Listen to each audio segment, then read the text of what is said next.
दोस्तों, सागर सलीम की एक और कॉमिक्स है लाशों का समुंदर। इसके 2 पार्ट आपने पहले पढ़ चुके हैं। ये 2-3 किताबों आगे डाल रखे हैं। ये उसकी पहले की कहानी है।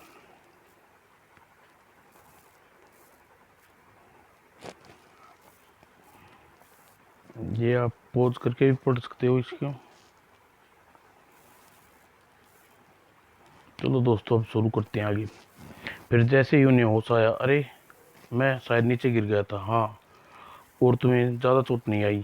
चोट तो नहीं आई, मुझे किसी ने ऊपर से धक्का दिया था। धक्का दिया था? हाँ, धक्का खाकर मैं खन्ना पर गिरा, जो मुझे पहले गिरे पड़े थे। जरूर ऐसा ही हुआ होगा। खन्ना के ऊपर गिरने से आपको ज़्यादा चोट नहीं आई? जी हाँ, डॉक्टर स्ट्रेचर ले आई हैं।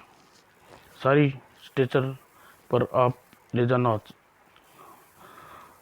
सारी स्ट्रेचर पर ले जाना संभव नहीं है होगा। आप डॉक्टर को कंधे पर लाद कर ले जाइए। ओ डॉक्टर जेम्स। मैं बिल्कुल ठीक हूँ डॉक्टर सागर, मैं खुद चला जाऊंगा। एक दुर्घटना के बाद 1 घंटे बाद सागर कमांडर प्रताप के कैबिन में प्रविष्ट हुआ। आइए मिस्टर सागर, डॉक्टर खन्ना का क्या हाल है? उसकी गर्दन की हड्डी चटक गई है, बेचारा बेहोश है। 2 दिन में पहले होश नहीं आने की संभावना नहीं है। Very sad. यह दुर्घटना में अभी घटनी थी। यह दुर्घटना नहीं कमांडर, यह डॉक्टर सक्सेना को किसी ने धक्का दिया था। धक्का? किसी ने? ऐसा कैसे करने की क्या जरूरत थी? अगर उसे न होती तो किसी पनडुब्बी के टारपीडो वाला दरवाज़ा खुला छोड़ने की क्या जरूरत थी? कमांडर रवि और दूसरे लोगों का कत्ल करने की क्या जरूरत थी? भूल गए कमांडर कि कातिल इस समय हमारी कश्ती पर मौजूद है? मैं भूल नहीं रहा, बल्कि सोच रहा हूँ कि हत्यारे को डॉक्टर जेम्स पर हमला क्यों किया है। इस पर मुझे कोई हैरत की नहीं हो सकता कि किसी डॉक्टर जेम्स की हत्यारे को भेद का परिचित हो गए हों और हत्यारा उसे रास्ते से हटा देना चाहता हो। अगर यह बात है तो हत्यारा दोबारा खन्ना की जान लेने की कोशिश करेगा, जरूर करेगा। इसलिए हमें डॉक्टर खन्ना की सुरक्षा का प्रबंध करना है। आपको यहाँ छुपने आपके यहाँ छुपने आया हूँ था, लेकिन आपके स्टाफ में कुछ सदस्यों ने अपने सहायक रूम में करता है। मुझे भी कोई एतराज नहीं होगा। और कमांडो को धन्यवाद देकर सागर रेडियो ऑपरेटर सतीश के पास पहुंचा। सतीश, मुझे तुमसे कुछ ज़रूरी काम है। यह रेंच लेकर मेरे साथ आओ। और के साथ सतीश को साथ लेकर डॉक्टर खन्ना कैबिन में आ गया। तुम्हें यहाँ छिपकर डॉक्टर खन्ना की निगरानी करनी है। अगर कोई व्यक्ति अंदर आकर डॉक्टर खन्ना को बेहोश शरीर को कुछ करना चाहे तो अपने रेंच से उसका सिर पर तबला बजा देना होगा। और सतीश ने सागर की बात समझ ली और वह अलमारी के पीछे छुपता हुआ बोला, मैं यहाँ छुपा हूँ मिस्टर सागर, लेकिन होशियार रहना। और सतीश ने वहाँ छोड़कर सागर अस्पताल के अन्य डॉक्टर खन्ना के अपार्टमेंट डॉक्टर डेविड के पास पहुँचा। डॉक्टर डेविड, आप मेरे डॉक्टर रीना की टांग का एक्सरे कर दिया है? अभी नहीं, मैं स्टोर में एक्सरे फिल्म लेने जा रहा था। सागर उसके साथ स्टोर की ओर चल दिया। स्टोर निचली मंजिल पर है, चलो। और डेविड ने ढक्कन उतार कर वो हटा दिया और नीचे उतर आए। और स्टोर ये 10 मिनट लगे स्टोर में उन्हें 10 मिनट लगे और फिल्म लेकर वह वापस सीढ़ी चलने लगे। जैसे ही सागर ने सिर गोल दरवाजे से बाहर निकाला, उसका ढक्कन स्वयं ही गिर गया। ओह! और क्या हुआ डॉक्टर सागर? संयोग बस स्टाफ का एक सदस्य उधर से गुजर रहा था। ऊपर का ढक्कन उठाया और तुरंत ही वह डॉक्टर हॉस्पिटल में पहुंचे और डेविड सागर ने हाथ में पट्टी बांध दी। मिस्टर सागर, मुझे आश्चर्य है कि ढक्कन अपने आप कैसे गिर गया। मुझे तो पहले ही हुक में फंसाया था, लेकिन मुझे बिल्कुल आश्चर्य नहीं है। और हाथ में पट्टी बंधवाकर सागर टेबल कैबिन में आ गया। कमांडर प्रताप के दुर्घटना का पता चला, सागर से मिलने आया हूँ। ओह मिस्टर सागर, चोट ज़्यादा तो नहीं आई? जी हाँ, हाथ में बहुत तकलीफ है, लेकिन कमांडर यह दुर्घटना नहीं थी। यह किसी ने मुझे जानबूझकर ढक्कन काऊ कटाया था। ओह माय गॉड, यह कहना चाहते हैं कि आपको मारना चाहता था? मेरा विचार है हत्यारा मुझे मारना नहीं चाहता था, बल्कि केवल घायल करना चाहता था, ताकि मैं 4-5 दिन चलना फिर ना सकूं। लेकिन इससे हत्यारे को क्या लाभ? यदि वह सोच रहा है कि हत्यारे को मुझे घायल करने से क्या लाभ होगा? कुछ देर बातें कर कमांडर प्रताप चला गया और घायल बिस्तर पर लेटकर सोचने लगा। उसने मस्तिष्क में विचार आया, सारी दुर्घटना डॉक्टर के साथ ही क्यों और घट रही हैं? ऐसा लगता है जैसे हत्यारा सब डॉक्टरों को बेकार कर देना चाहता है। डॉक्टर खन्ना बेहोश, डॉक्टर जेम्स संयोग से बच गया। अब मेरे साथ दुर्घटना। हत्यारा डॉक्टरों के पीछे क्यों पड़ा है? आखिर क्यों? और फिर सोचकर वह उठा और सीधा डॉक्टर खन्ना के कैबिन में पहुंचा। सतीश, मैं डॉक्टर सागर, जरा मैं सिर पर सतीश, मैं हूँ सागर, जरा मेरे सिर का ख्याल रखना। मैं समझ गया, हत्यारा आ गया। सतीश, तुम जाकर डॉक्टर रीना के को यहाँ ले आओ और जल्दी ले आओ। वह चल नहीं सकती, इसलिए उठा कर लाना होगा। अच्छा। वो डॉक्टर सतीश रीना को उठा लाया। आपने मुझे यहाँ मंगाया है डॉक्टर सागर? जी हाँ, बुलाया है चाहता था। मेरा ख्याल है कि आप चल नहीं सकती, इसलिए मंगवा लिया। और फिर 1 घंटे तक डॉक्टर खन्ना के कैबिन में सब मिलकर पता कर पता नहीं क्या कर रहे थे। उसके बाद सागर अकेले कैबिन में बाहर निकला और अपने कैबिन में पहुंचकर बाहर जाने के लिए बर्फ पानी और लिबास पहन लिया और स्ट्रेचर की पेट्रोल टंकी का सामान कंपाउंड प्रताप से निकाला था और लिबास अपने जेब में रख लिया। हत्यारे को पकड़ने के लिए जाल बिछाना पड़ेगा। फिर वह चुपचाप पनडुब्बी से बाहर निकला आया और स्टेशन कोल्डा में पहुंचकर उसने हथियारों के पैकिंग वापस ट्रैक्टर की टंकी में डाल दिया। उसके बाद वह वापस पनडुब्बी में आ गया और अगले कुछ घंटे बाद commander Pratap captain Salim, doctor jokes और सागर वगैरह स्टेशन पर कोल्डा पर दोनों रोगियों को देखने गए। इनकी हालत अभी भी खतरे से बाहर नहीं है। कुछ भी हो, जब तक मैं अधिक प्रतीक्षा नहीं कर सकते, दोनों रोगियों को पनडुब्बी में पहुंचाना चाहिए। लेकिन यह इनके लिए खतरनाक होगा। खतरा तो हर तरफ से है। डॉक्टर जेम्स पनडुब्बी के निकट समुद्र की तेज जमता जा रहा है, इसलिए हम तुरंत ही यात्रा प्रारंभ करनी है। आप मरीजों को पनडुब्बी पर ले चलिए। और कमांडर के आदेश पर रोगियों को सामान से पनडुब्बी पर पहुंचाने का काम आरंभ हो गया। लेकिन जब सब लोग चले गए तो सागर टहलता हुआ ट्रैक्टर के निकट पहुंचा और उसे टंकी में झाँककर देखा। वही हुआ जिसका मुझे आशा थी। हत्यारे ने अपने हथियार निकाल ले गया और उसी दिन 1 घंटे बाद पनडुब्बी दुर्गा स्टेशन कोल्ड छोड़कर बर्फ में प्रविष्ट हो गई, समुद्र में प्रविष्ट हो गई। और सागर कंपाउंडर प्रताप कुछ बातें करने के बाद वह अस्पताल में पहुंचा। दूसरा, प्लास्टर चढ़ा रही हैं। जी हाँ, एक्सरे करने के बाद प्लास्टर काटना पड़ा था। डॉक्टर रीना की टांग पर प्लास्टर चढ़ाने के बाद डॉक्टर जेम्स सागर के हाथ में मरहम पट्टी करने लगा। हाथ की कोई हड्डी वगैरह तो नहीं टूटी डॉक्टर?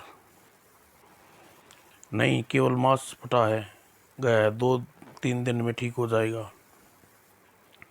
कुछ देर बाद सागर दोबारा कंपाउंडर प्रताप से भेंट की। मिस्टर सागर, मैंने स्टेशन कोल्ड पर सदस्यों को एक लंबी आग के विषय में बताया है।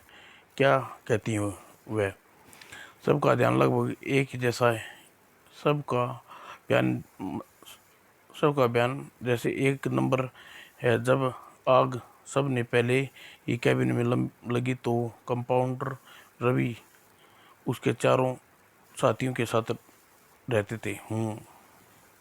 नंबर 2, आग लगने का कारण किसी को भी मालूम नहीं है।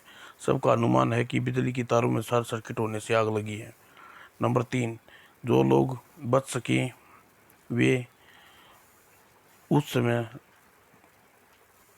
समय जागे। फिर नंबर 5, कैबिनों में फैल चुकी थी और उसे काबू पाना असंभव था। इन बयानों से तो कुछ परिणाम नहीं पहुंचा सका।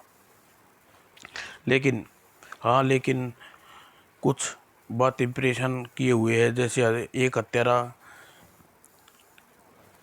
साथ यात्रा कर रहे हैं और उसके पहचान तक नहीं सकते। धैर्य से काम लीजिए कमांडर प्रताप। मुझे आशा है कि वह हत्यारे जल्दी ही कोई न कोई ऐसी हरकत करेगा जिससे हम उस पर पहुंचने का मार्ग मिल जाएगा। अच्छा, अब मैं अपने कैबिन में सोने जा रहा हूँ। आप थोड़ा आराम कर लीजिए। आप जाकर सो जाइए, मुझे अपनी ड्यूटी पर देनी है। और सागर अपने कैबिन में जाकर सो गया। लेकिन कुछ देर बाद विचित्र सा शब्द सुनकर नींद टूटी। भागो भागो, ये जल्दी जल्दी, ओहो। वो घबरा कर उठा और बाहर आया। क्या हुआ? बंडू भी खतरे में है। सागर दौड़ता हुआ कमेंट रूम में पहुंचा। क्या हुआ? सब कुछ कुशल तो है? नहीं, पनडुब्बी में आग लग गई है। आग लग गई है? कैसे? ईंधन रूम में ईंधन रूम में कैसे लगी? अभी कुछ पता नहीं चला, लेकिन एटॉमिक इंजन बंद कर दिया। लेकिन हम सख्त खतरे में हैं और अगर आग जल्दी ही काबू न पाया गया तो क्षण पनडुब्बी में फट सकती है। तभी एक आवाज़ कंट्रोल रूम में प्रकट हुई। हमने पता लगा लिया कि ईंधन में आग लगी है। चूंकि ईंधन के पुर्जे तेल और ग्रीस से भीगे रहते हैं, इसलिए आग तेजी से फैल रही है। मगर धुएं के कारण ईंधन रूम में घुसना कठिन है। ऑक्सीजन मास्क लगाओ, निकालो। कमांडर माइक्रोफोन उठाकर आदेश दिया। चारों आदमी अंदर जाकर आग को बुझाएं। 15 मिनट से अधिक पार्टी अंदर धुएं में नहीं रही और ईंधन रूम में निकट भगदड़ मच गई। जल्दी करो, 4 आदमी अंदर चाहिए। और 4 आदमी पहली पार्टी ईंधन रूम में घुस गई तो अगली पार्टी के साथ मैं जाऊंगा।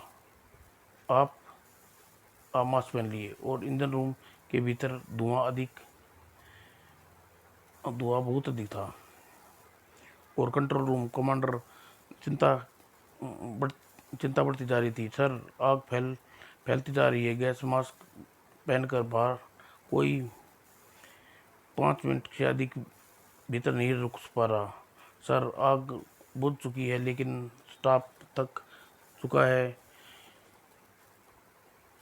कुछ लोग धुएं के कारण बेहोशी हो चुके हैं। बेहोशों की चिंता छोड़ो, जान की फिक्र करो और लोगों को होश में हैं उसे बारी बारी अंदर जाकर आग बुझाएं, और मैं भी आ रहा हूँ। आइए मिस्टर सागर, हम भी आग बुझाने के चलते हैं। वह ईंधन रूम में सामने पूछे तो यह लोग धुएं में बेहोश हो गए हैं। Sir, yes sir. वह कुछ ही देर आगे बढ़ा और फिर अंदर जाऊंगा, मास दो। क्या बात है डॉक्टर जेम्स?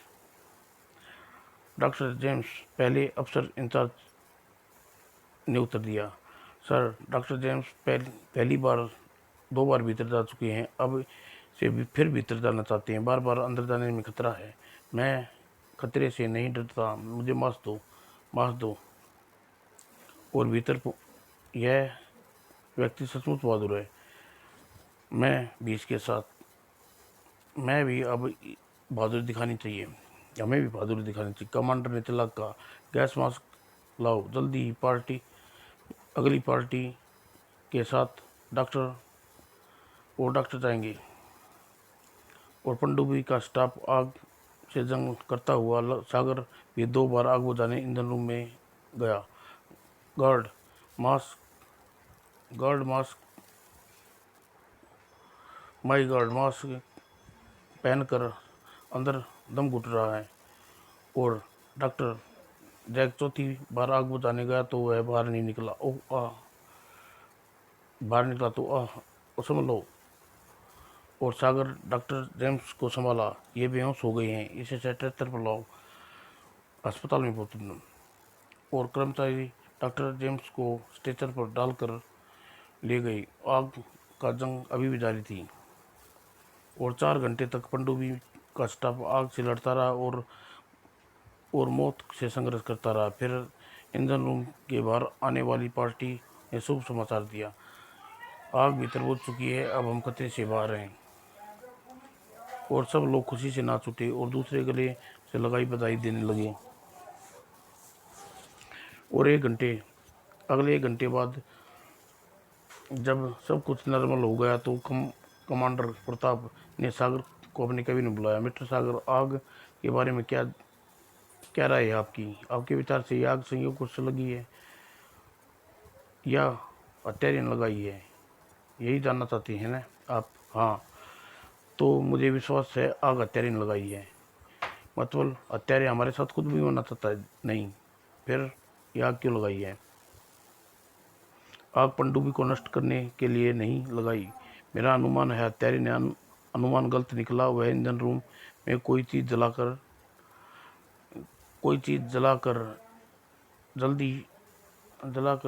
डाली थी ताकि ईंधन रूम से धुआं भर जाए और वह आप घबरा कर पनडुब्बी को सतह पर ले आएं और ईंधन वगैरह की चेकिंग में 2-3 घंटे लग जाएं। और लेकिन हत्यारे का वार उल्टा हो गया। ईंधन रूम में तेल और ग्रीस में आग पकड़ ली और समय हत्यारे की जान भी के लाले पड़ गए।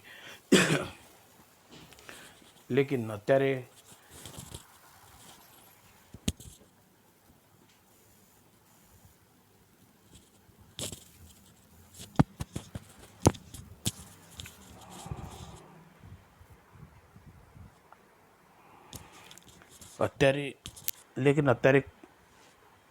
उसका उत्तर हत्यारा ही दे सकता है। मगर धूर्त वह कौन, कैसे कैसे मगर वह धूर्त को कैसे उसे पहचानता जाए? मैं उसे पहचान चुका हूँ, लेकिन मैं सच आपको बता सकता हूँ। लेकिन फिलहाल मैं ड्राइंग हॉल में कुछ लोगों से एकत्रित किया है। चलिए वहीं तैयारी आपको भी मालूम पड़ जाएगा। और ड्राइंग हॉल में सब के सब 12 आदमी थे और सब एक दूसरे से पूछ रहे थे, क्या क्या बुलाया गया है? खुदा जाने बुलाया किसने है? डॉक्टर सागर ने। और सागर और कमांडर प्रताप हॉल में प्रविष्ट हुए। डॉक्टर सागर, क्या आपने उन लोगों को यहाँ बुलाया है? जी हाँ, आप लोग कुछ महत्वपूर्ण बात करनी है। और कमांडर प्रताप भी बैठ गए। डॉक्टर ने खड़े होकर कहना शुरू किया, दोस्तों, मैं अपने बारे में एक बात दूं। वास्तव में मैं डॉक्टर नहीं हूं, बल्कि मैं भारतीय सिगरेट सर्विस का जासूस हूं। जासूस? अगर आप जासूस हैं तो फिर कोल्डा पर क्यों आए थे? वही बताने वाला हूँ। बताने बताने लेकिन पहले आपको एक दिलचस्प कहानी सुनाता हूँ। सागर ने कहानी शुरू की। कुछ माह पहले भारत सरकार ने एक उपग्रह छोड़ा था। उस उपग्रह का अत्यंत आधुनिक कैमरे लगे हुए थे।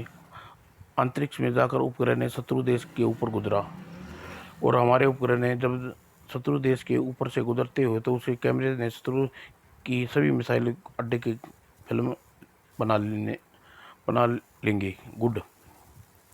लेकिन उच्चाधिकारी को यह योजना अचानक विफल हो गई।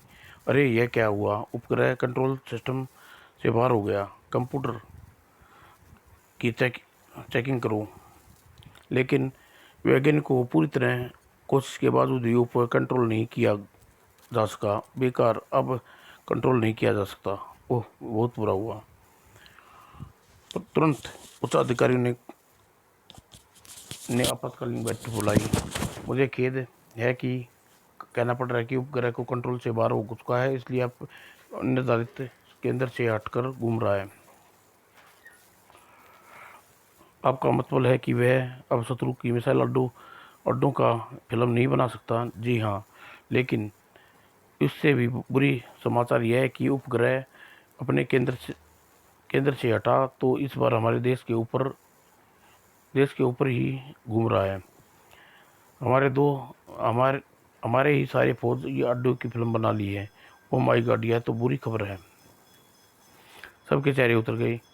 यह बहुत खतरनाक बात है, लेकिन यह उपग्रह अपनी बनाई हुई फिल्मों को कैप्सूल एक निर्धारित समय पर नीचे फेंक देगा, और वह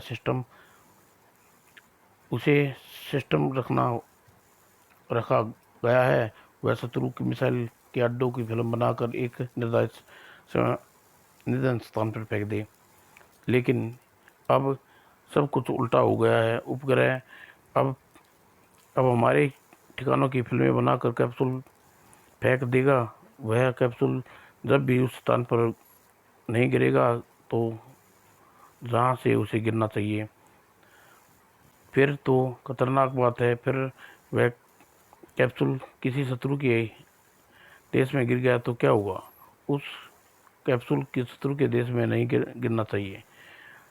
लेकिन हम उपग्रह हमारे कंट्रोल से बाहर हो चुका है, तो हम क्या कर सकते हैं? तभी क्या पता लोग ज़्यादा परेशान होइए। हमारे हिसाब से लगाकर देखा गया है कि कब उसके अनुसार फिल्म वह कैप्सूल किसी शत्रु देश में नहीं गिराएगा। फिर कहाँ गिराएगा? साउथ पोल यानी दक्षिण ध्रुव पर, और वहाँ हम उसे प्राप्त कर सकते हैं। यह तो अच्छी खबर है। और उस दिन आला कमान और फौजी उच्चाधिकारी की बैठक में निर्धारित किया गया कि फिल्म का वह कैप्सूल प्राप्त करने के लिए दक्षिणी ध्रुव पर एक फौजी दल भेजा जाए। चूँकि मामला बहुत ही महत्वपूर्ण है, इसलिए यह मंजूर किया जाए कि दल दक्षिण ध्रुव पर मौसम की जानकारी प्राप्त करने जा रहा है। कमांडर रवि खन्ना दल का इंचार्ज बनाया गया। ठीक है। और वह कहानी सुनकर सागर ने कहा, आप समझ गए होंगे कि कमांडर कोल्डा क्यों स्थापित किया गया था। मौसम की जानकारी छानबीन केवल इतना बहाना था।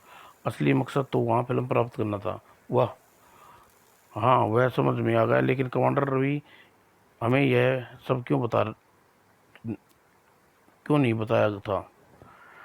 इसलिए नहीं बताया था क्योंकि उसका मिशन गुप्त था। केवल उसके दो ही साथी थे का भेद था। जानते थे कि तीसरा एक कैप्सूल में है तीसरे एक कैप्सूल में है थे। उसके पास कुछ विशेष मशीनें थी जिससे वह समय कैप्सूल को पता लगा सके। और फिर क्या हुआ? क्या कमांडर रवि ने वह कैप्सूल प्राप्त कर लिया था? यह अभी पता चल जाएगा। पहले मैं यह बता दूं कि कमांडर ने रवि ने स्टेशन कोल्ड पर स्थापित होने से कुछ दिन बाद हेडक्वार्टर पर संदेश भेजा कि स्टाफ को शत्रु जासूस भी है। शत्रु जासूस? हाँ। हम लोगों ने अपने तौर पर छानबीन की, लेकिन पता नहीं हमारे शत्रु देश का कौन उस फिल्म कैप्सूल के जरिए क्या मिल गई थी कि उसका एजेंट स्टेशन कोल्ड जाने वाले दल में शामिल हो चुका था ताकि वह कैप्सूल प्राप्त कर सके। मिस्टर सागर, अगर इस बात को सच बोल रहे हो तो मैं कहूँगा कि अपने पहले मुझसे एक बार नहीं बल्कि बार बार झूठ बोला है। यस कमांडर प्रताप, मैंने आपसे सभी सच्ची बातें नहीं बताई, लेकिन समय आने से पहले मैं कैप्सूल का जिक्र भी नहीं करना चाहता था, लेकिन इस बात मेरी कहानी बिल्कुल सच है। आगे से कहिए मिस्टर सागर, मैं आपकी कहानी सुनकर आश्चर्य हो रहा हूँ। आगे मैं यह कहना चाहता हूँ कि स्टेशन कोल्ड से बचाए गए आप लोगों में से एक व्यक्ति हत्यारा है और शत्रुओं का जासूस है, जिसने निपटने के लिए मुझे 1000 मील दूर यहाँ भेजा गया है। और कुछ क्षण खामोशी के बाद डॉक्टर जेम्स ने कहा, नहीं नहीं, आपकी कहानी पर विश्वास नहीं है। हमारे आदमियों में से कोई गद्दार नहीं हो सकता। इससे पहले मेरी पूरी बात सुन लीजिए, फिर आप कोई फैसला कीजिए। यह समय कल्पना की दृष्टि से नहीं देख रहा हूँ। यह स्टेशन कोल्ड की घटनाएं किस प्रकार पेश आई थी। कमांडर, जब पता चला कि कोई व्यक्ति गुब्बारे और गैस चुरा रहा है, तो दूसरे ही शब्दों में व्यक्ति चोरी के गुब्बारे के द्वारा संदेश किसी को भेज रहा था और विश्वास साथियों को मशवरा किया। मुझे विश्वास हो गया कि स्टाफ में कोई शत्रु है। मैं कैप्सूल प्राप्त करने में हमारे साथ आया है। वह कैप्सूल यहाँ कब गिरने वाला है? कैप्सूल 2 दिन के अंदर गिरना चाहिए। वह हमारे स्टेशन के निकट ही 500 गज दायरे में किसी स्थान पर गिरेगा और शत्रु का एजेंट कैप्सूल को प्राप्त करने की कोशिश जरूर करेगा। इस बात से कमांडर रवि अपने एक साथी की ड्यूटी लगा दी कि वह कैंप के बाहर जाने वाले व्यक्तियों पर नजर रखी। यह उस हत्यारे के पास ऐसा यंत्र था जिससे कैप्सूल गिरने से सही समय ज्ञात हो गया, तो ठीक समय पर वह कैप्सूल लेने निकल पड़ा। शत्रु ने एक चालाकी यह की कि कमांडर रवि को जिस कैप्सूल की तलाश करने के लिए जो उपकरण थे वे उन्हें खराबी पैदा कर दी थी, और कमांडर के हिसाब से लगाया कि उसने अनुसार कैप्सूल 1 दिन बाद गिरना था, जबकि कैप्सूल ठीक अपने समय से पहले गिरा और बर्फ पर गिरते ही कैप्सूल के माइक्रो संदेश दिया, P P P P P, और शत्रु ने अपने रिसीविंग सेट से उसे सिग्नल को रिसीव करके सही स्थान पर पहुंचा कर कैप्सूल को पैकेट उठा लिया। और कैप्सूल पैकेट लेकर जब वह कैब में पहुंचा तो पहरेदार ने चोरी से आते देख लिया, लेकिन पहरेदार एक बड़ी गलती कर गया था। वह कमांडर रवि को सूचना देने की बजाय खुद शत्रु के कैबिन में घुस गया और उस पर हाथ मारा गया। और पहरेदार की चीख सुनकर कमांडर भी उसी कैबिन में आया और हत्यारे ने उसे गोली मार दी। और फिर हत्यारे ने कमांडर के 2 साथियों को हत्या कर दी। उस वक्त वे गहरी नींद में सो रहे थे। और फिर लाशों को छुपाने के लिए उसके लिए हत्यारे ने एक भयानक योजना सोची और उन लाशों को कमांडर रवि कैप्टन में एकत्रित किया और पेट्रोल छिड़क आग लगा दी।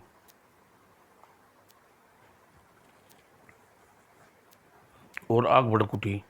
हत्यारा भागकर अपने कैबिन में घुस गया और हत्यारे का विचार था कि बर्फबारी के कारण आग ज़्यादा नहीं भड़केगी, लेकिन यह भूल गया कि ट्रांसमीटर और कैबिनेट बराबर वाले कमरे में केरोसिन और पेट्रोल बराबर भंडार रखा है।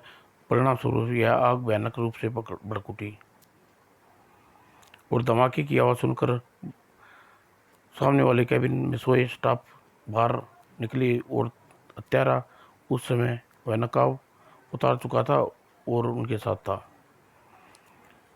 कई घंटों के बाद आग पर काबू पा लिया गया और लेकिन तब तक बहुत नुकसान हो चुका था। कमांडर रवि सहित 12 साथियों के जलकर मर गए थे और खुखार खुराक तथा आवश्यक वस्तुएं भंडार से भी जल गया था। यहाँ तक की कहानी सुनने के बाद सागर एक क्षण के लिए रुका। उसका सब कुछ जल चुका था, लेकिन हत्यारे को अपनी जगह संतुष्ट था। उसे फिल्म का कैप्सूल प्राप्त कर लिया था और सूचना अपने हेडक्वार्टर को भेज दी थी। उसे विश्वास था बहुत जल्दी उसे बचा लिया जाएगा, लेकिन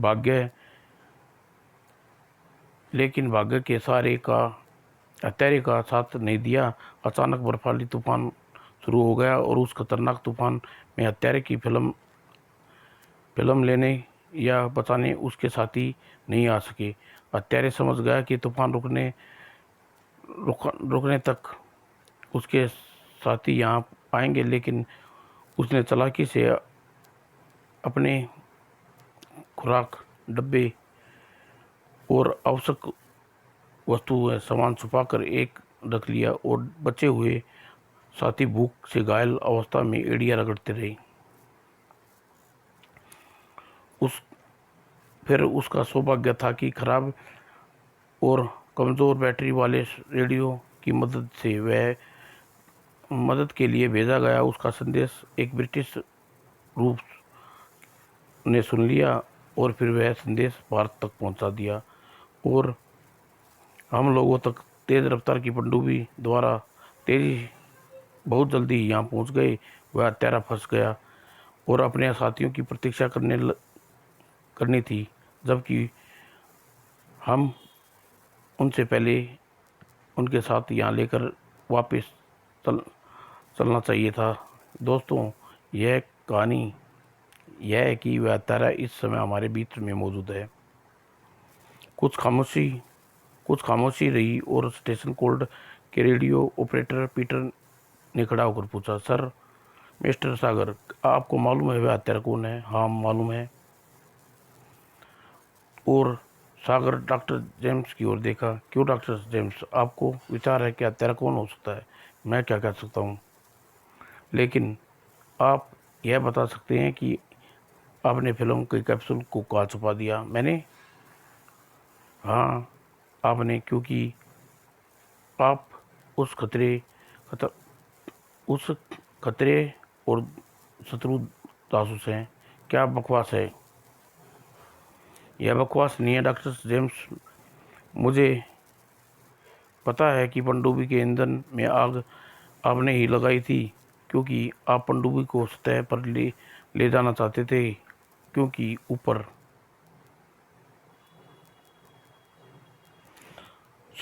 खुले समुद्र में आपकी सरकार का जहाज मौजूद है जो आपकी सहायता के लिए आया है। उस जहाज की प्रतीक्षा में आपने स्टेशन पर दो रोगियों को पनडुब्बी पर लाने में विरोध किया ताकि एक दिन और ठहर सकें। और कोल्ड स्टाफ आप केवल एक व्यक्ति थे जो इसके चुस्त पुस्त थे, और आप खुराक थी और दवाइयाँ भी।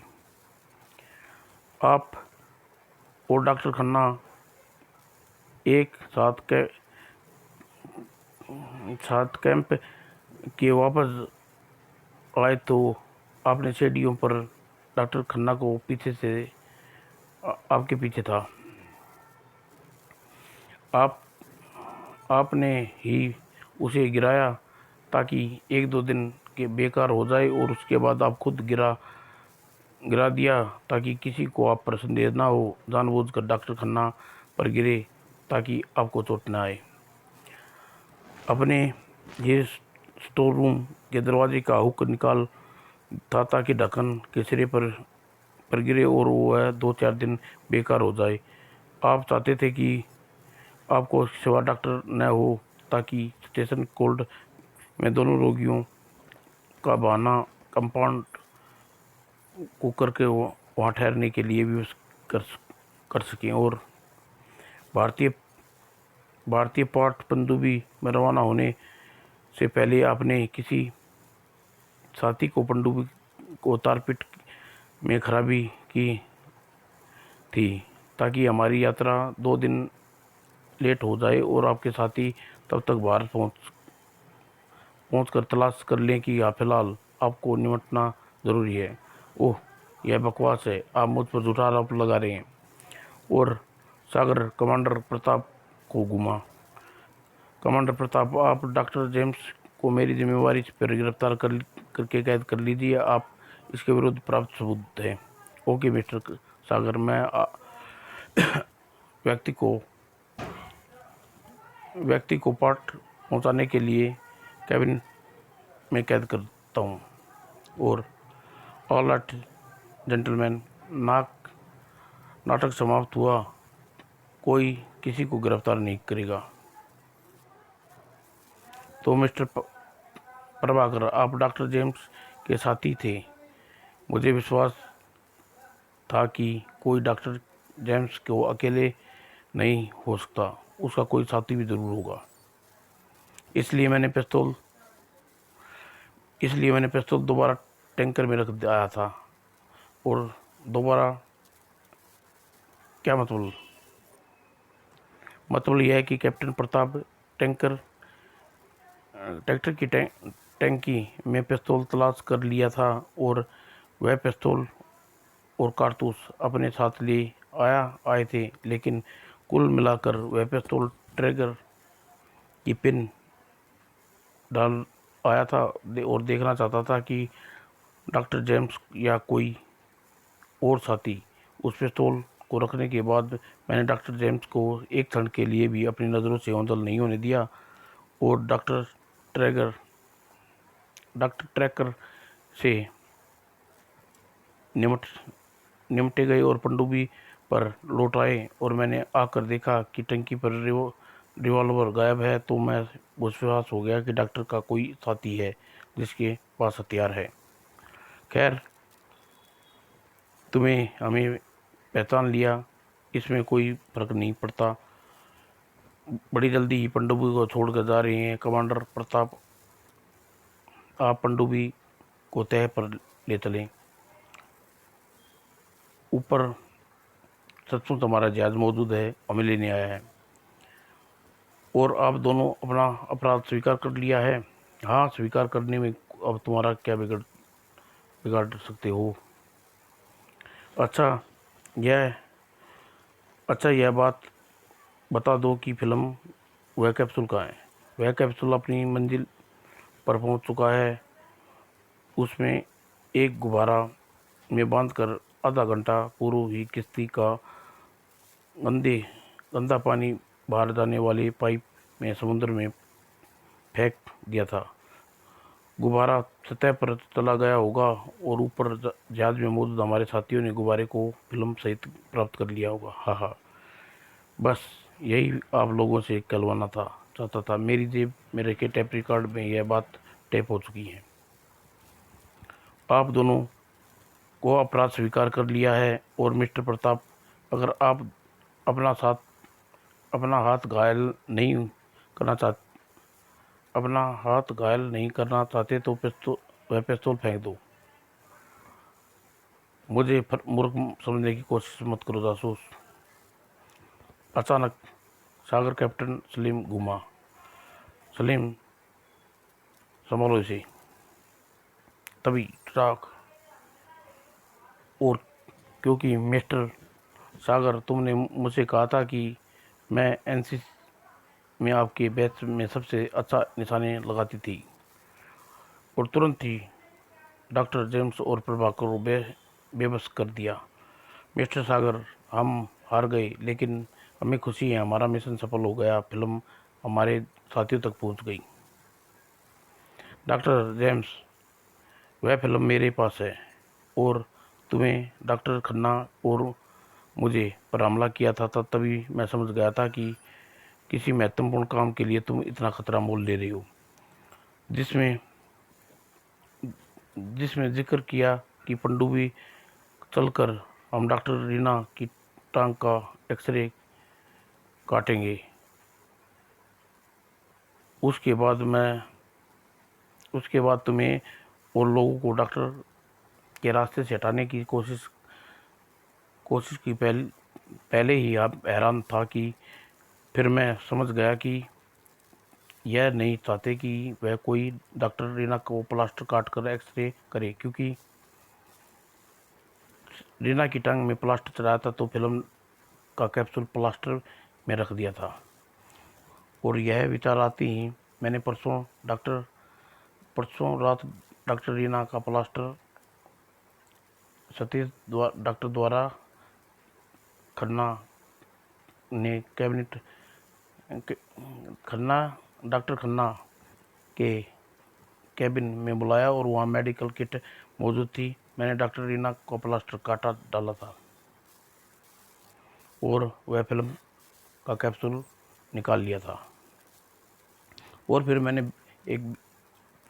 मैंने बेकार सी फिल्म और नकली कैप्सूल रखकर डॉक्टर रीना की टांग पर नया प्लास्टर चढ़ा दिया। और डॉक्टर जेम्स, तुमने डॉक्टर रीना के प्लास्टर काट कर वह कैप्सूल निकाल लिया और अपने साथियों को भेज दिया। उस नकली और असली कैप्सूल मेरे पास सुरक्षित है। परसों रात जब डॉक्टर रीना और सतीश मेरे हमराज हैं और हम तीनों मिलकर आपके गिरफ्तार करने का जाल बिछाया था, तो कैसी रही डॉक्टर जेम्स प्रभाकर? हम दोनों एक कैबिन में कैद करके बाद कमांडर प्रताप ने सागर का कंधा थपथपाया। वेरी गुड मिस्टर सागर, आप जासूस नहीं बल्कि जादूगर हैं। आपके प्रतिभा को सलाम करता हूँ। Thanks you commander. और सागर डॉक्टर रीना के पास पहुंचा। डॉक्टर रीना, आपके एक अच्छी जासूस बनना की क्षमता है, तो फिर आप अपने असिस्टेंट बना लीजिए। इसी मिशन के दौरान कैप्टन सलीम, डॉक्टर रीना और सागर इतने निकट आए कि उन्हें आगे चलकर एक टीम का रूप में काम करने लगे और भविष्य में आप इन तीनों के कारनामे देखने के मिलेंगे। समाप्त दोस्तों।